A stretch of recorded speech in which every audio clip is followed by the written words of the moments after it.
Semakin tingginya intensitas masalah sosial dan kemanusiaan yang terjadi dalam kehidupan masyarakat di Aceh, khususnya yang dialami perempuan dan anak. Menyikapi fenomena tersebut menuntut komunitas perempuan peduli Aceh untuk mengusahakan alternatif dalam menggalang donasi sosial dan kemanusiaan. Kapah Aceh membuka gerai kuliner, menjual berbagai makanan seperti dimsum, ayam geprek, penyet, siomay, dan lain-lain di Fresh Bean Cafe, Jalan Pemancar, Lamtemen Timur, Banda Aceh.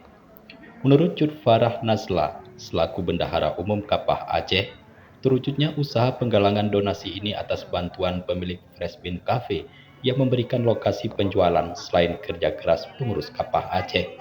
Cut Farah menambahkan, nantinya keuntungan dari usaha kuliner ini akan diperuntukkan untuk kegiatan-kegiatan kemanusiaan Kapah Aceh. Terima kasih kepada Fresh Bean Cafe yang telah memberikan kesempatan kepada Kapah Aceh untuk membuka gerai kuliner di sini. Kegiatan ini kita gunakan untuk misi kemanusiaan, yang dimana keuntungannya akan kita gunakan untuk kegiatan-kegiatan kemanusiaan Kapah Aceh. Sementara itu, pembina Kapah Aceh Syarifah Munira menyampaikan rasa bangga dan apresiasi terhadap lembaga Kapah Aceh yang berusaha mandiri dalam menggalang donasi kemanusiaan ini, khususnya terhadap kaum perempuan dan anak. Ini kegiatan yang luar biasa, visi bisnis jalan untuk kemandirian daripada organisasi ini sendiri, dan dibalik itu juga bisa membantu kawan-kawan yang kurang mampu dalam hal ekonominya.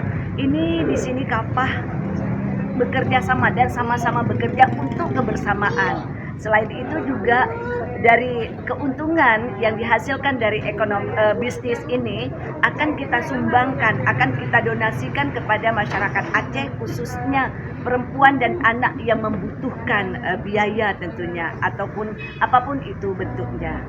Jadi saya memberi apresiasi, teruslah ikhlas dan continue dalam bergerak seperti kegiatan saat ini.